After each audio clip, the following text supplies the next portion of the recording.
Welcome back to the Range Minded Podcast. It's been an interesting week since we last talked. My goal on this episode is not to be as kind of a Debbie Downer as the last couple have been. Yeah, we've dealt with some stuff, and we dealt with some stuff again this past Sunday. By the way, it is October 1st as I am recording this episode. And I don't want to be that guy again. I don't want to have to be that guy to give you some sad information. Who knows? We might touch on what happened in Wisconsin, because that does kind of relate with what I'm talking about in this episode. I'm going to mess with my mic a little bit here and there. But I promise I will do my best to not make it depressing and lonely and lonesome and not happy content for my listeners. Because honestly, you guys are the reason why I do this. And to help me stay happy and in a good mood, I'm drinking my favorite beverage. No, it is not alcoholic, but it is the world's best ginger beer. If you like ginger beer, yeah, it's the bomb. Bundaberg, not a sponsor, but they can be. Send me a check, and I'll talk about you guys all you want. It's a product of Australia, so chances are they don't want to be talked about on a podcast talking about Second Amendment and self-defense and mediocre violence and dry American humor, that kind of thing. They probably don't want that. But if they did, they definitely have a home. So good. By the way, I'm Steve with the Range Minded Podcast. I'm so grateful to have you here. If you feel so inclined, you can find the podcast in other places other than where you're watching or listening now. I am on Spotify for your listening pleasure, or other podcast platforms, wherever you find your podcasts. YouTube, Rumble as well, if you want to see my beautiful hairy face. If you notice the goatee's coming back, winter's coming, and I need to keep this beautiful face warm during the cold Idaho winters. That's just how it's got to be. No matter how gray it is or ratty it looks, I'm going to grow it back, and I want to grow it longer than I had it a few months ago. We'll see how that goes. Being married often changes my mind about how I think I should look. Married men probably understand what I just said right there. It is what it is. I love you, honey, by the way. Completely joking. Oh boy. I wasn't joking that I loved you, babe. I do love you. I'm digging a hole in the ground. Let's just jump to the content of this video. I recently got an email from a listener or a viewer or whatever, somebody who follows the podcast, which honestly, I really enjoy reading comments in the videos. I love getting messages. Again, I'm on X at Range Minded. You can jump on Instagram, Range Minded Podcast, Facebook, Range Minded Podcast. I haven't been on TikTok as much as I kind of hate TikTok. I'm not a 14-year-old girl, so it doesn't tend to suck me in as Twitter does, because I must be a boomer. So I enjoy Twitter or X or whatever you want to call it. I spend a lot of time on there. And yeah. Oh, you can also send messages through the website, which I think is how this gentleman sent me the message, rangemindedpodcast.com. Anyway, should we get to the message instead of me just talking randomly? This is from Timothy, and this question I think is important because I think a lot of people have this same question. It says, Range Minded, I have recently started looking for an EDC after letting go of my Smith & Wesson 40. Drawing a blank on what the model is. That's fine. At any rate, I have right now... I better try that. At any rate, all I have right now is a 380 snub nose, 5-shot revolver. I'm feeling very vulnerable to say the least. I understand that. Any suggestions for a semi-auto 9mm or something with more this 380? I think he meant more than this 380 that I'm carrying. Gotta run. My self-defense chatter group just kicked in. Thanks in advance for any guidance or suggestions. Well, Timothy, I do in fact believe that you are not alone in this question. I promised Timothy I would address this first things first in this episode. When it comes to answering this, I was going to respond in an email, and in very short order, I realized that this email would have been so verbose and so boring that I would lose this individual as a listener, and he would share it to his friends, and nobody would ever nominate the Range Minded Podcast at the Gundies Awards at the Gundies.com for the new podcast of the year. Nobody would ever do that. So I figured I better just answer it here on the show, because it is going to be very lengthy and in-depth, and it just wouldn't be a fun read. So let's start this way. When it comes to carrying a gun, there are so many options and so many things that we have to consider, and I'm going to do my best to take in all those considerations to help you focus on a good carry firearm. First things first is you were carrying a 40 caliber, which is fine. It's a little expensive to shoot. What I have a Springfield XD, one of the first XDs in a 40.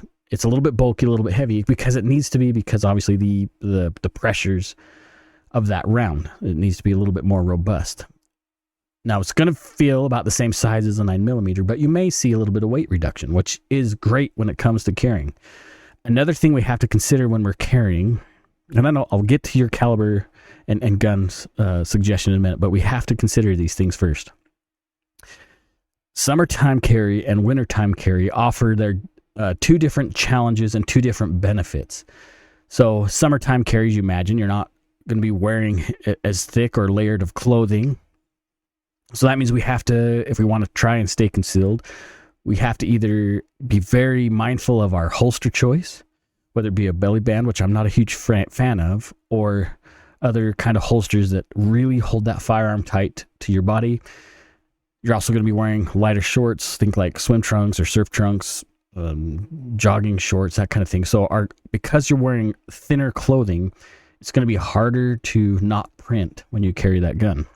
Whereas in the wintertime, you're going to have a sweatshirt on, a couple of t-shirts, or a t-shirt and a button-up or something, you know what I mean? There's going to be more clothes to help hide a larger gun, which is the benefit in the wintertime. You can usually get away with something a little bit bigger than you could in the summertime. The next thing is not just like we talked about a belly band holster, but holster selection and belt selection are huge when it comes to carrying. Because if you have a really shitty belt or a crappy holster that you bought at a big box store, it doesn't matter what gun you're going to be carrying, it's not going to be a really positive long-term experience. Those things really do matter. So no matter what gun you buy, get a good quality concealed carry gun belt and a good quality holster. If you don't want to spend a lot of money and you want a holster that kind of can do everything, check out Nick's website.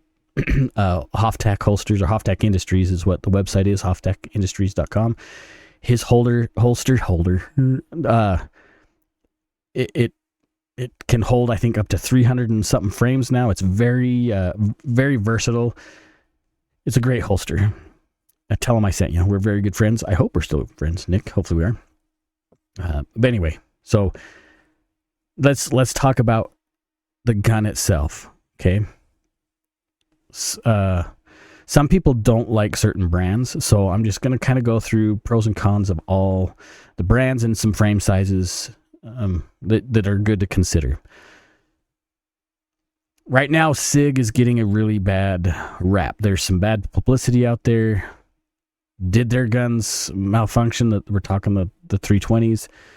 There are tons of reports. There's lawsuits. There's all sorts of other things going on there. You're going to have to make your own call on that.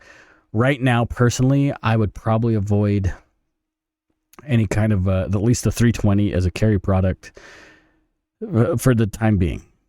Now, the 365, they're smaller. I'd almost call it a micro carry. That has been a pretty solid choice for concealed carrying.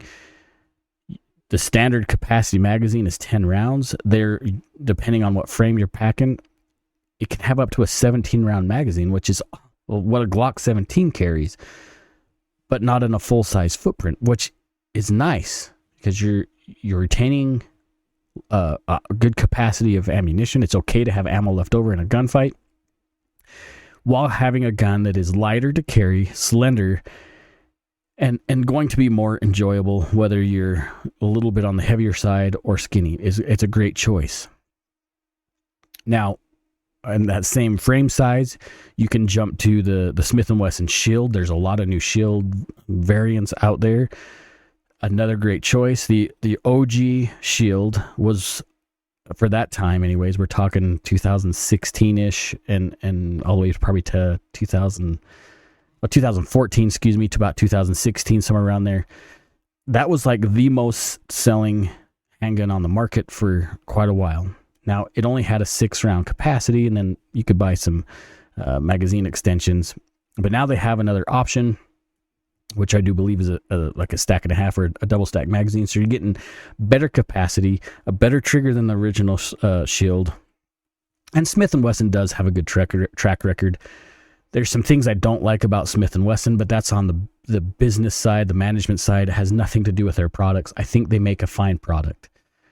So there's another option out there for you. It is the Smith & Wesson Shield. Now we can run to Glock. I personally like Glock. I have more than one Glock in the safe. And I enjoy carrying my Glock. I have a couple of 43s. I have a 42 that I'll carry once in a while. They're great guns. Now, you can get the 43X or the 48. You're going to get better mag capacity. You're going to get a proven track record of design. What I mean by that, like we go back to the SIG 365, which is a lot like the Springfield Hellcat. I still contend to this day that the dude that designed the Hellcat is the same dude that designed the 365, because they're a pretty similar feeling gun. They're not internally, they're a little different. But with the Glock, nothing has really changed since 1984 or 85, whatever it was. It's kind of the same firing mechanism with a few tweaks, some better metal and that kind of thing.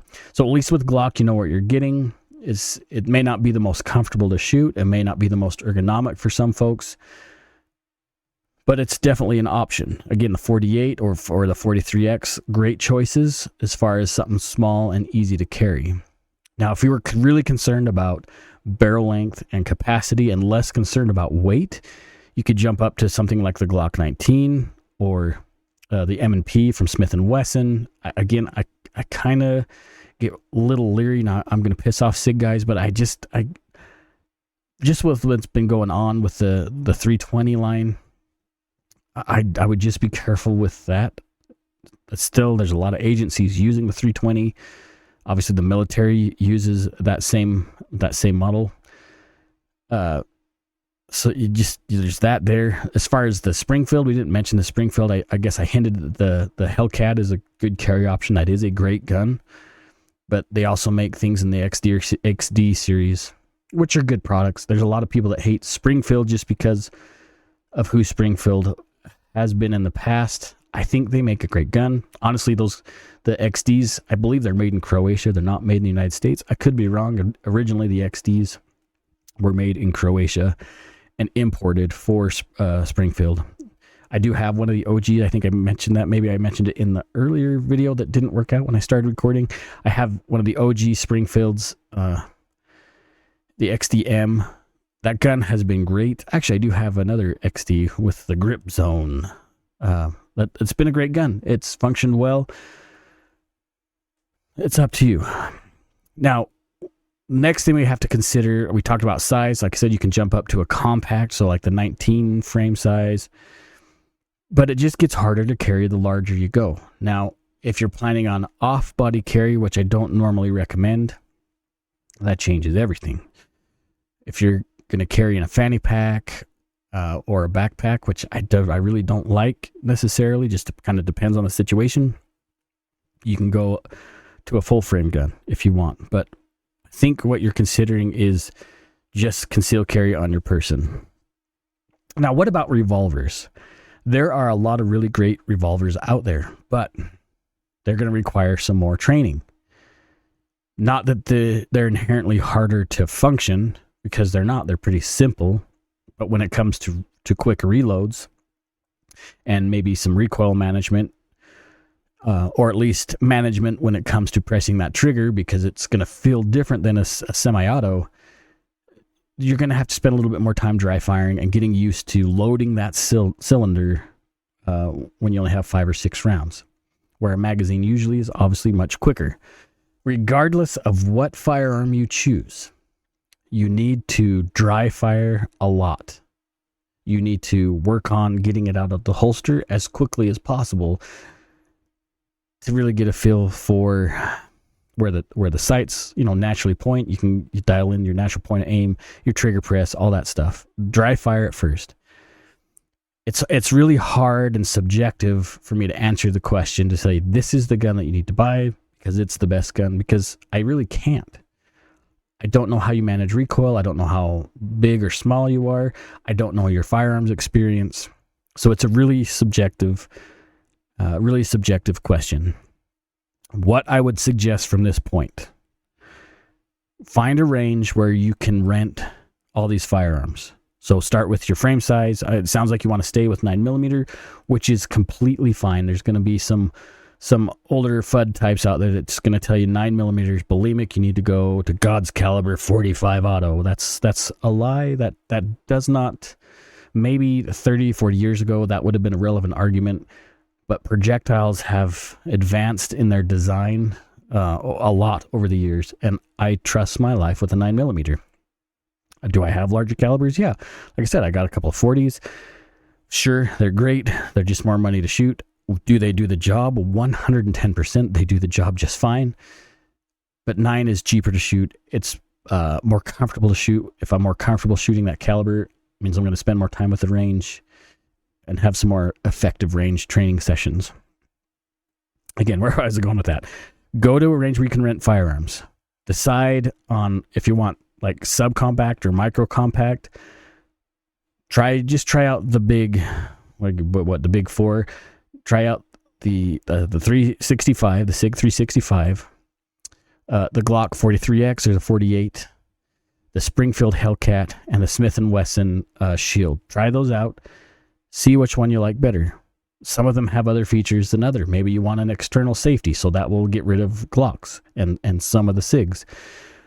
Maybe you don't care about having an external safety, so that opens the book up again.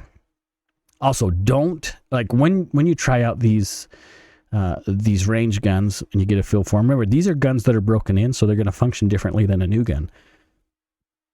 Maybe after you try all these guns out, they might have a used one that you can purchase, you can get into a little bit cheaper, which means, yeah, you can buy more ammo, but you can also invest in more training, which I highly, highly recommend, regardless of what gun you take, is gathering more knowledge, or maybe some one-on-one time with an instructor. That's always a profitable investment in the long run. So there's my long-winded answer. Hopefully I answered it for you. Aren't you glad I didn't put that in an email? There would have been like 16 strings of emails over and over again. Hopefully that answers your question. If I did, feel free to message back. I want to know what you ended up with. I want to know your experience at the range. I'd be really curious to see if my information was even helpful for you. Now, again, other listeners, if you have questions like Timothy's, feel free to reach out. Like, I'm totally cool with helping you out. We are all on this firearms journey together, and I think it's important that we work towards the same goal. Like, we just want to help people out. We want to bring more people into the fold.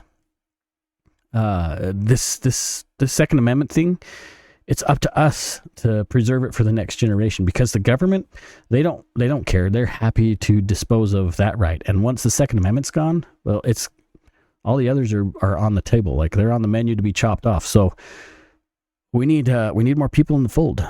So anyway, shall we get to the next part of the video? Yeah, let's do. I'm going to take a pause real quick. You're not going to notice it, but I am. Ooh. I just needed a drink. Relax. So Timothy's question brought up some ideas of my own, and it actually, Timothy inspired me to write an article, which is on my Substack, which is under Range Minded or Range Minded Podcast. I'll try to remember to link that either in the pinned comment in the video or in the description or something, somewhere in there. So Timothy, you inspired me, my man. You inspired me. And he made me think about, and I'm not going to read from the article because I want you to read the article, but we'll talk about some of the points of this article because I really want you to read it. So he made me think of, man, do I need to inventory my life-saving tools? Am I putting too much confidence in something that is garbage? Am I missing something in my everyday carry scenario? Or am I carrying way too much? So it made me think about inventorying and maybe minimizing what we carry. Now, you can probably see back here that between this question and the events over this past Sunday, that church shooting in Michigan, it really made me evaluate some things. So you could probably see here, maybe you can't. I'm trying to look at the screen back here. I've got a rifle case. I took some youth shooting the other day. They had a good time. I still need to clean my rifles. But you might be able to see the tote that's on the floor down there. You can see there it is. There it is. There's a pistol bag. Like, I've been testing and not testing, but reusing some of the EDC tools I have and just really thinking about what I'm carrying and do I need to change what I'm carrying, because it seems like scenarios that are happening in the public are becoming far more dynamic. And it made me concerned, and like I say, Timothy's question sparked this article that I wrote. So I came up with a list of a few things that I think we can go through and really dial in what we have or what we don't have. And like I say, I'm not going to read the article, but I'll touch on each one of these items a little bit and maybe go into a little bit more depth on what I was thinking when I wrote this. Now, full disclosure, I wrote this article and I used AI to help me refine the article. So just understand, I want you guys to understand that when I wrote this, my spelling sucks, my grammar sucks, my structures of my sentences is pretty bad. So AI, I just use AI tools to help me, make it flow a little better. And honestly, it kept some of my humor in there, which I was quite pleased. So the first thing I came up with in this list of things that we need to declutter our EDC with is our knowledge, right? Training, and we talk about training all the time. Training is so important for us to never stop doing, okay? Knowledge has so much power. And the best thing about our knowledge is it is the ultimate concealed carry tool. Because people can't just look at you and say, and that Steve guy, I bet he's been doing Marshall Blade concepts with Spartan mode. Yeah, totally. Or I bet he's hung out with Raul Garcia in Boise and done some training. That, like, our knowledge is invisible to anybody else until we have to put that knowledge into practice. It is the ultimate EDC tool. We need to work on that tool. Like, if it is not continuously fed and skills devoted to, we're going to lose those skills. And we're always in any kind of emergency situation, we're going to fail to our lowest level of training, which sounds sad, but it's a reality. So work on your knowledge base. Never stop being a student. I just mentioned Adam Boyce with Spartan mode. The dude is awesome. If you're looking for some edged weapon training, defensive edged weapon stuff, where he doesn't teach anything about offensive stuff, is strictly defense, he's the man to go to. Look him up, spartanmode.com. Tell him I sent you. Adam has been a supporter of the podcast and a really, really good friend for a very long time. And I would love for you to take one of his seminars. I know he's thinking about ramping up seminars again this year. He kind of took a hiatus for a bit. Maybe you can hound him because, man, that knowledge is so important. Let's scroll down to the next thing here. Oh, yes. I should have known this because this is another big deal. It's funny because, like, even though I've went through this article, I've written the article, I should know these steps by heart, I still need the visual prompts. The next one is our physical tool, meaning us physically, our physical fitness. Now, all the knowledge you have in the world is completely worthless if you don't have the physical ability to execute that knowledge. So, I mean, I have been trying to work on my health and fitness for a while. I don't know what's going on. I've been extremely fatigued. So it's been really tough for me to dedicate more and more time to being physically fit. I was doing really well for like 9 months, like just hitting the gym, which is actually here at home. I hate paying for gym. I'll just buy my own equipment. But I was doing really well. I was feeling good. And then I got sick or something. And man, like all my energy was gone. And I have a hard time bringing that energy back. So I've been really trying to work on getting back in hitting the weights and doing the calisthenics and walking stuff. Physical fitness is so important. And I mean, let's face it, we eat junk all the time. Junk. This is no exception, right? This is not alcohol, but I'm not going to read how much sugar and junk is in here, but my gosh, is it good. But man, maybe we're running short on time, so we hit the fast food restaurant, or we snack on a candy bar at 9 o'clock at night. Like, there's tons of different things that interfere with our physical bodies. And honestly, I really do feel that a lot of these food companies that are making processed foods that we buy at the grocery store, I think they're deliberately putting garbage in our food to make us dependent. That is so not good for who we need to be. So under the physical fitness portion of this article, man, hit the gym, walk, move, put your physical fitness to the test. We have to be more healthy, especially as men and protectors of our family. It is so much more important than what we realize. And I'm talking to myself just as much as you guys. Like, I really need to lose like 40 pounds.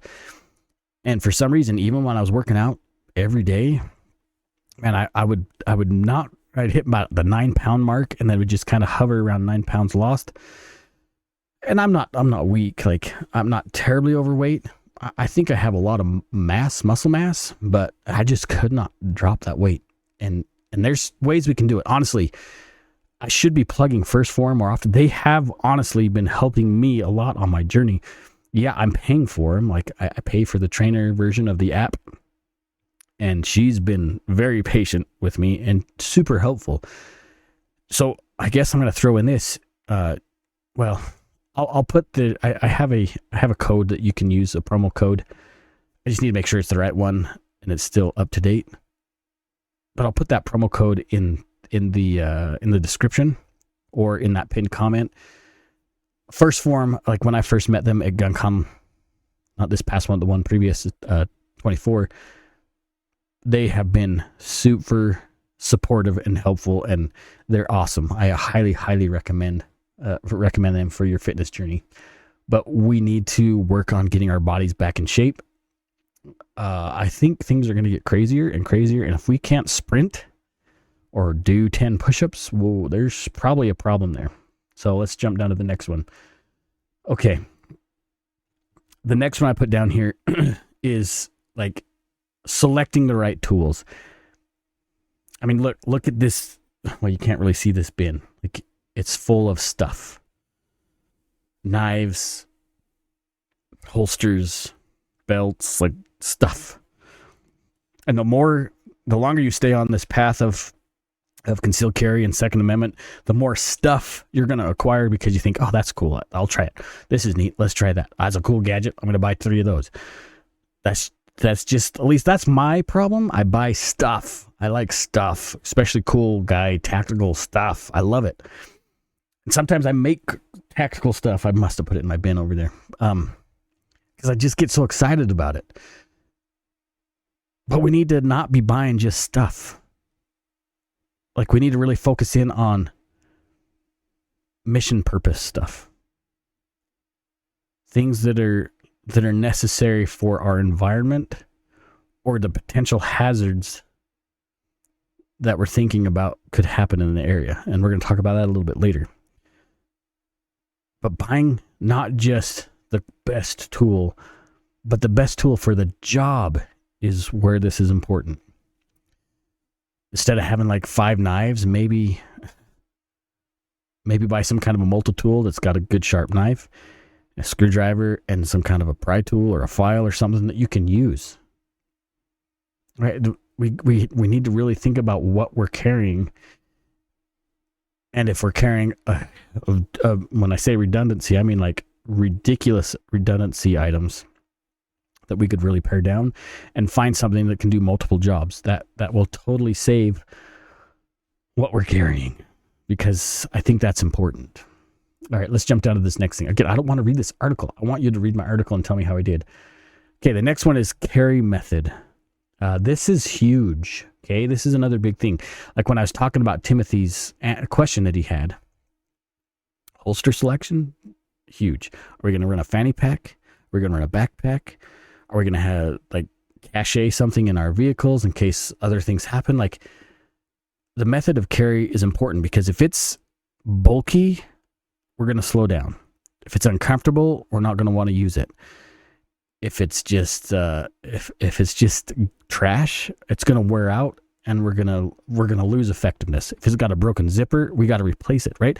There's all these things we got to think about when we're choosing how we're going to carry. Is like, again, it's kind of mission sensitive. Let's take this church shooting that took place in Michigan. I mentioned earlier, between Timothy's question and that event made me really start thinking about what the heck am I doing to stay most effective and the best immediate responder I can be. Now, church setting, the dude drove through the wall. People were freaking out, thinking, maybe it was on a busy road, I guess. Maybe somebody lost control and hit the church. But when he got out and started shooting and setting the building on fire, obviously the mission changed, right? It went from a life-saving or a caring for somebody's injury event to, holy shit, I got to respond to an active threat event. So it made me think, I carry a bag at church. I have life-saving tools in that bag. Are they adequate for an event like this? And it made me realize I have to make some adjustments to what I have in my church bag. Now, should I be carrying concealed in my suit? Yes, but I'm having trouble with the particular firearm I'm carrying and a good, comfortable holster that's tuckable in my suit. I have changed what suits I buy, by the way. There's a company, and I'd love to get one of these suits. I can't remember the name of them. They're out of California, Hollywood area, and they probably do a lot of movie stuff, but they make these stretchable suits that are freaking cool. You've probably seen similar suits they advertise on YouTube. This isn't them as far as I know, but they'll make a custom tailored, extremely stretchy suit for executive protection. And I want one of these suits so bad. And honestly, they're not that expensive. So if you want to help Range Minded Podcast get a beautiful tailored suit that would look super rad, you can go to my link tree. There's a way to donate. Never mind. But it would be rad, by the way. It would be super cool. Anyway, they make these awesome suits to where it's easy to conceal carry. They have built-in magazine pouches. Super cool. Honestly, 511 makes a jacket that's kind of the same idea, like a sports jacket that I want to get as well. And the sports jacket is more than that custom tailored suit. I think that the suit company out of California, it's like $400 for a suit, which I don't think that's that bad. But my wife was like freaking out when I told her how much it was. I think she was all for it until I told her what it was going to cost, and so she shot me down. Love you, babe. All right. We talked about understanding the mission, right? As we're out and about and we have our EDC tools on us, whatever method we're carrying, this is what I want you to do, because I know you guys are actively carrying in lots of different places, whether it be work or in some kind of a public place. I want you to really think about the worst case scenarios in this place. And if what you have on you at that very moment meets the needs of that mission, meaning that whatever event it is, chances are that there'll be very few things that you think about that what you're actually carrying on your person are going to meet the needs of that event. And this is why I think we need to get out of this mindset of like, I got a knife, I got a flashlight, I got a gun, and maybe I have my pepper spray and I'm done. Are you? No, you're not. What if one of your kids gets shot in the leg and you have to apply a tourniquet? Where's your tourniquet, bud? Oh, I guess you failed that mission. You see what I'm saying? Like, there's scenarios out there, and we're not going to be prepared for every scenario. Unless you're going to walk around with a Humvee full of stuff. I get it. But we really need to think about an EDC setup that's going to cover as much possible scenarios as possible. That's why we'll call it wargaming. I don't really like that. That's not the exact thing I'm trying to think of. But that's why Imagineering, that would be thinking about the worst event possible where you're going to be, helps you develop a process and a kit that's going to be the most effective. We really need to think about these scenarios and make sure that we're gonna that we can do it, that we can be mission specific. The other thing, it's in the article. Read the article. I don't want to give it all away. I want you to read my article. Okay, maintenance. That's the next big thing.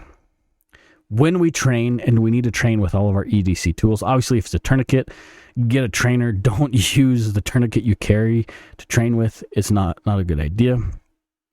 But obviously, firearms and knives and stuff, we can, be careful with your training knife. Use a dummy knife.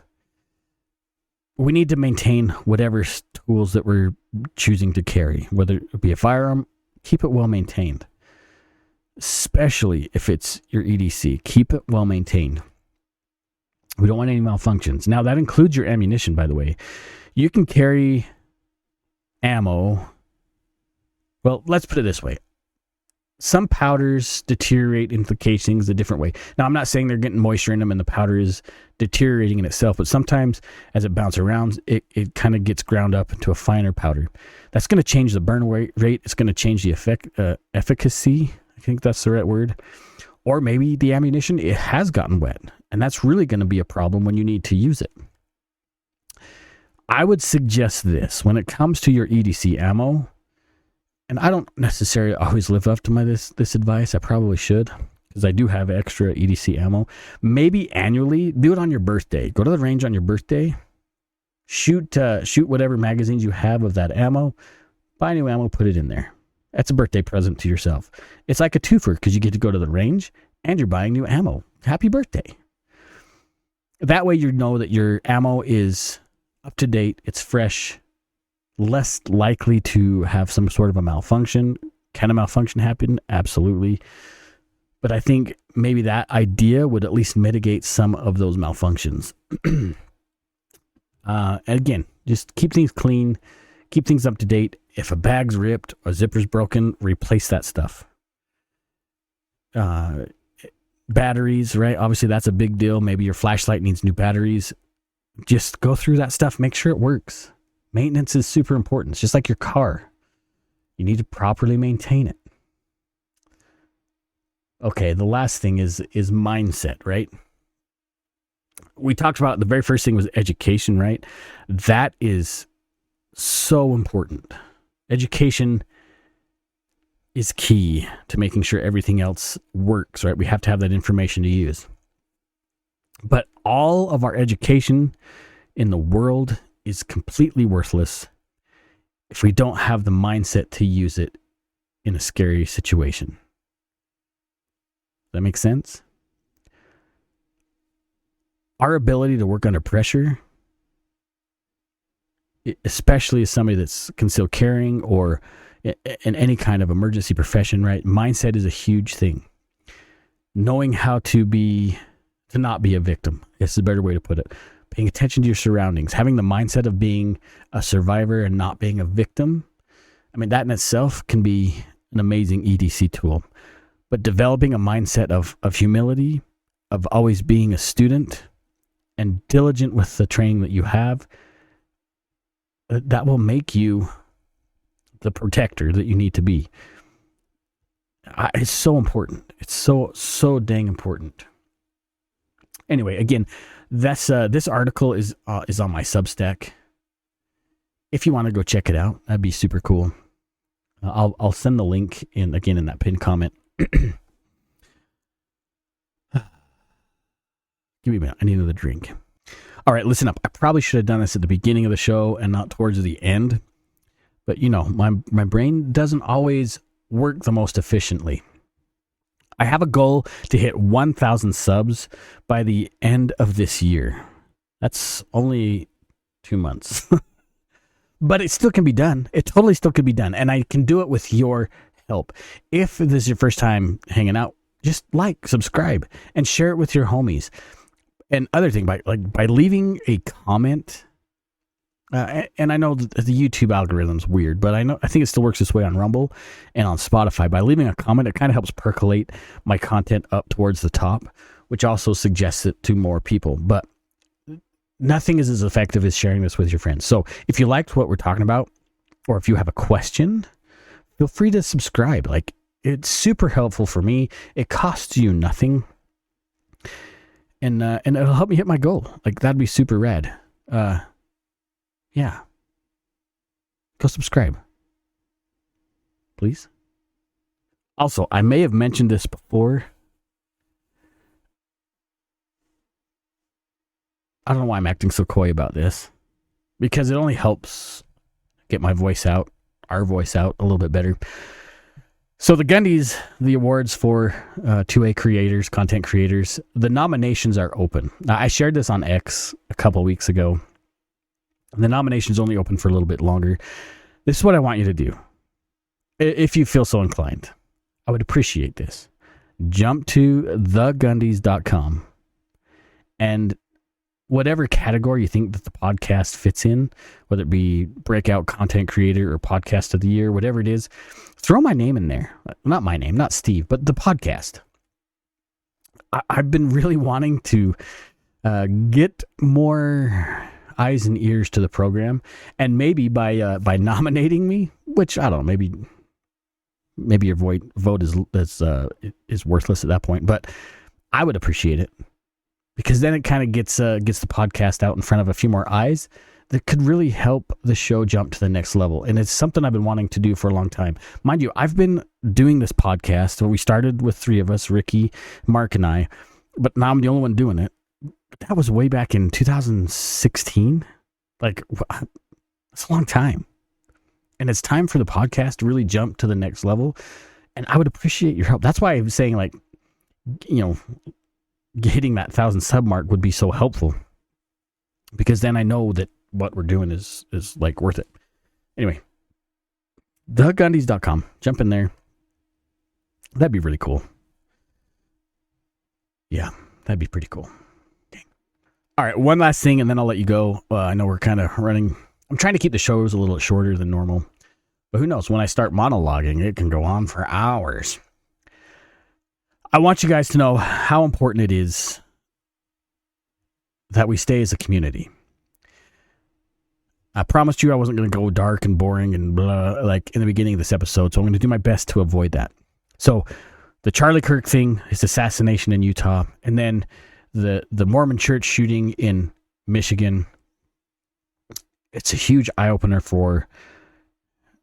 it should be a huge eye-opener for everybody. Things can happen at the craziest times and when we are least expecting it, right? That's why we always talk about trying to stay in yellow with our eyes open. But sometimes we are in a place where we think we're safe. That's kind of why I want to talk about evaluating our ADC and kind of going through what we have and making sure that what we have is sufficient. We're never going to have everything we need. We're not. But if we can develop a mindset of being a survivor and not a victim, that might be all we need. The next thing is being able to help those around us. This stuff that we're seeing, this violence that really seems to be more of an uptick. Yes, I know there's inner city violence. There's a lot of bad things that happen in a lot of places across the United States. But it seems different than it did a month ago. Being there for just our neighbor might be all the difference of the world. Be willing to be the person that can help. Develop the mindset of a survivor, but also as a protector. If you have a family, a spouse, a dog, maybe that's the only thing you need to really provide and protect. Be the best that you can at that. Don't be scared to step out and develop some new skills, to take some new classes. I've been really wanting to take, now I've taken a lot of trauma, emergency care stuff, right? But I've felt the urge a lot lately to take my family to a Stop the Bleed class.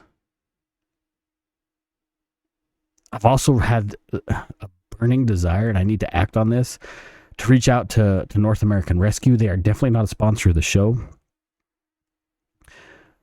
But I really feel like I need to reach out to them and maybe see if they'd be willing to work with the show to create some kind of a discount code or something to get their products in your hands.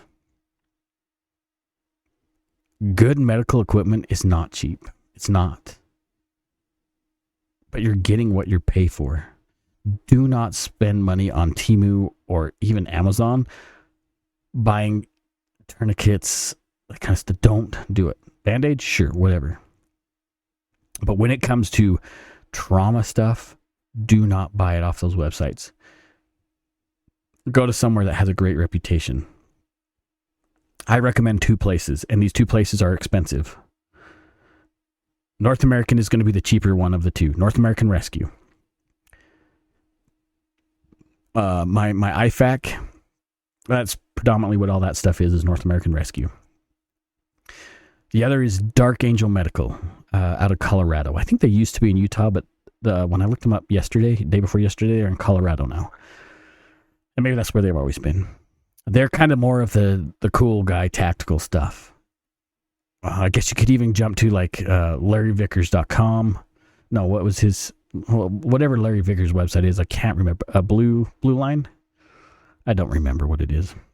Don't buy garbage. And that goes with any of your EDC tools. And Timothy, I hope you're still here and listening. Don't buy garbage. Buy quality stuff.